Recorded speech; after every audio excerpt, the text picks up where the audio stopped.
I was about to say how shitty the effect on this cover is. The pink thing. It looks really amateur.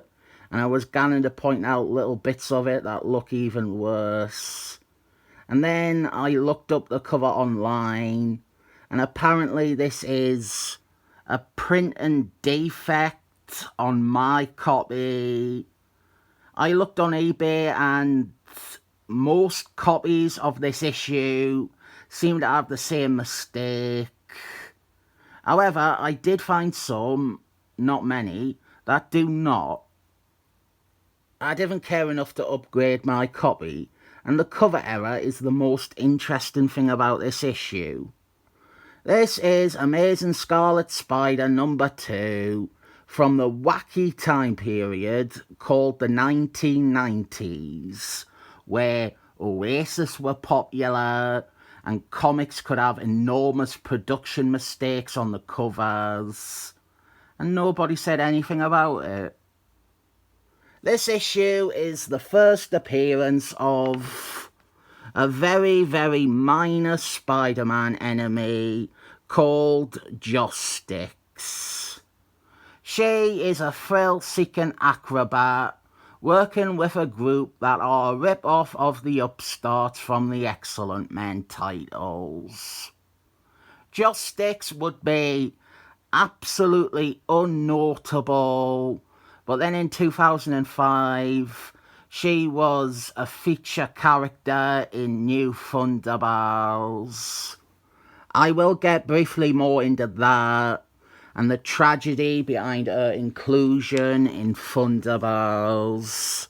But right now she is being sent after Ben Reilly as part of the dumb contest she and a bunch of other losers play, where they get points for beating up superpowered people.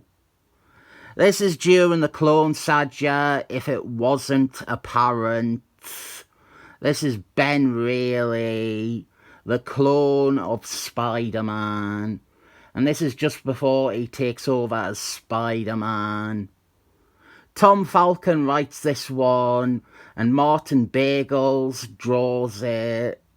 This issue is only a few months after Jim Tomatoes quit writing Amazing Spider-Man and Tom Falcon took over. Creators quitting is something that is commonplace throughout the Clone Saga. Many talented and great creators were involved with the Clone Saga, and they nearly all left because they flatly didn't agree with many of the editorial mandates and demands. There's a couple of pages coming up that have some big 90s laughs. Look at Ben Reilly's hair. Fucking terrible.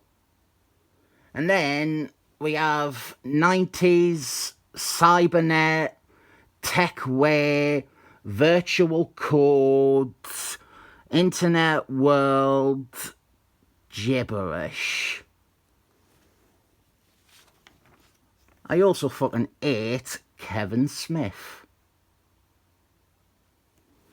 There is a lass trapped in the computer code, and they need to download her through the modem to the hard drive and make sure she's not a computer virus.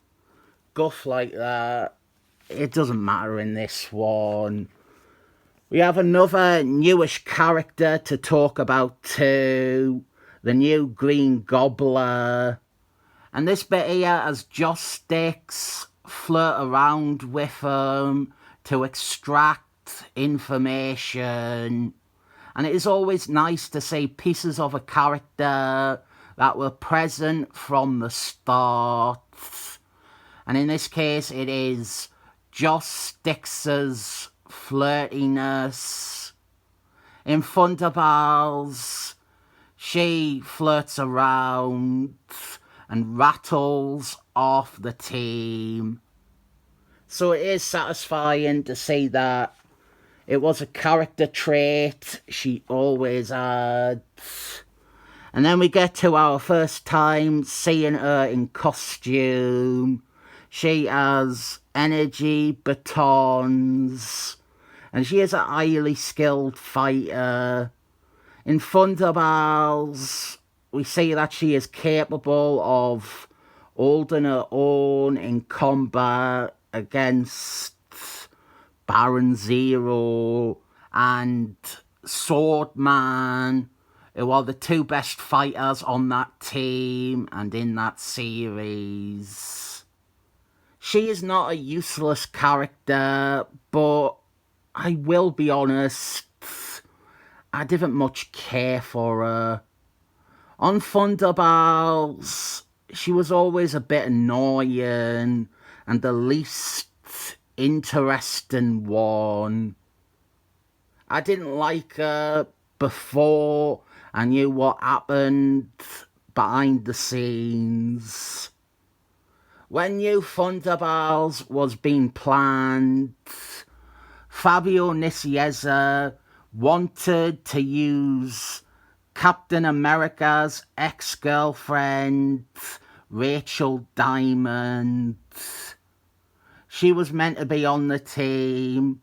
Fabio Nicieza had established a reason for joining the team in the V-Man miniseries, which was also the book where he set up another member of the New Thunderbals team, Swordman. Basically, Baron Zero, pretending to be a hero, betrayed Rachel Diamond and electrocuted her into a drooling coma. She was meant to join the New Thunderbals, and her direction was to be wanting to get even with Baron Zero eventually. Maybe there would have been other things, like maybe she was reporting to Captain America or whatever. I don't know. It didn't happen because editor Tom Bayvort hates the Rachel Diamond character and calls her a crap Catwoman rip-off and spitefully keeps her out of comics whenever he can. So she was replaced with Joysticks. And what we got with Joysticks is very different to what we would have gotten with Rachel Diamond. But now it's like an impossible hurdle for Joysticks to overcome.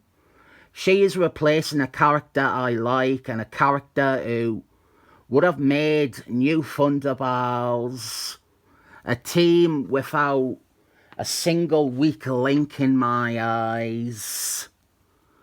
Joysticks, there was an issue of Thunderbals focused on just that was the one where you see her sparring with Baron Zero, and it's not a bad issue. I just feel nothing for the character. She is unsympathetic. Even with that being the point in that issue, I just didn't find her a character really worth exploring. This is going to be a long one because I still have to explain the new Green Gobbler. It shouldn't take that long at least, but there is a direct link to what I was just talking about. This here is one of the characters' very first appearances, and the twist is that this Green Gobbler isn't a bad guy, but a kid called Phil who found Green Gobbler gear and wants to be a hero, but he is also a bit of a slacker and a bit unmotivated. He had his own series that didn't last beyond a year, and that was about it for the character. He was retired in his last issue. He did appear after that. It was just any attempt to push him as a star was gone. He was created by Tom Falcon. I think he is a good idea, but not well done. Tom Falcon, he can sometimes do the young heroes well, but in this case, he didn't succeed at giving Green Gobbler enough of his own world. He was fighting Rhino Man in issue 2. He was fighting Joysticks again in issue 3. He was fighting Hobgobbler in issue 4. He was being haunted by the Casper of Demon Gobbler in issue 5. Daredevil crossover in issue 6. Yeah, he had a few of his own rogues, like Steel Slammer. But Green Gobbler couldn't stand as a solo star when the majority of things to do with the character is have him interact with Spider-Man stuff. A team would be a bloody good place to put Green Gobbler, but he blows off the New Warriors in one of his first issues, and they were about to be cancelled anyway.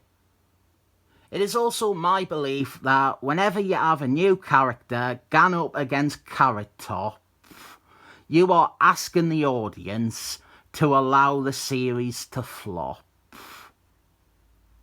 It is a shame because there really is a decent idea here and a character worth more than he ever got, maybe. And that brings us to what became of poor Phil.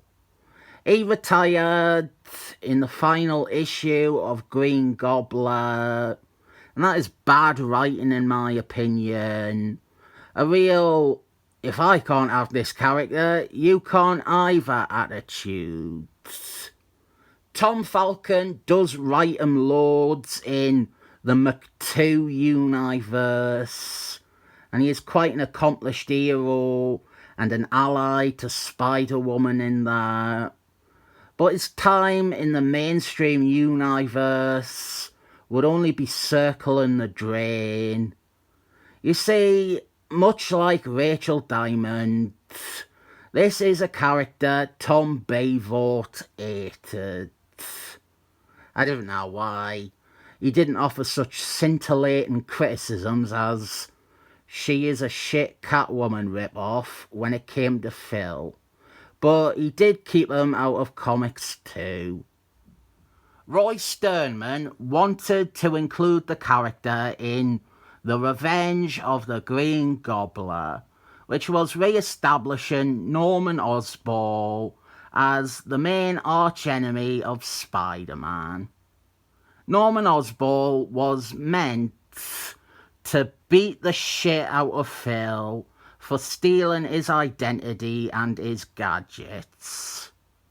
Some at least fitting payoff or acknowledgement to this weird character that existed in Spider-Man history, instead of what we got, which was him being ignored from Spider-Man comics.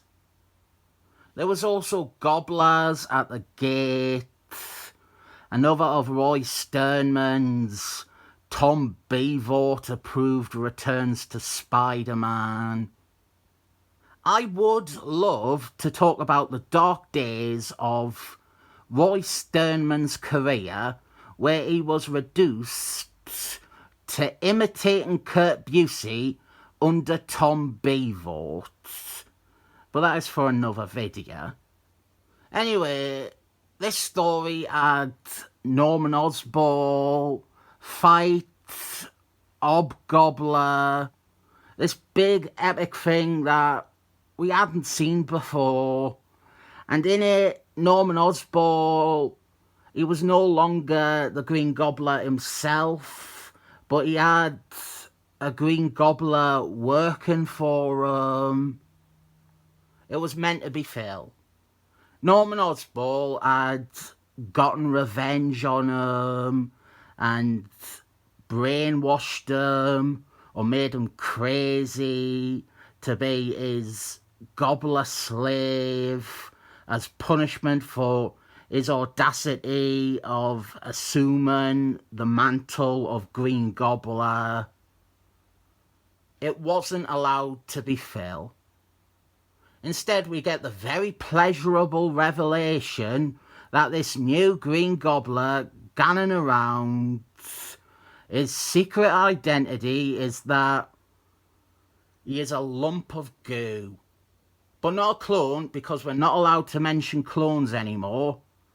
It's just a lump of goo that melts. Sorry about this video, it is too long. I know it is, but there is a lot of bullshit to mention with this. I like this bit though, with Ben Reilly giving the new Green Gobbler the benefit of the doubt. And I never even mentioned how Dan Slott made Phil crazy and pure evil.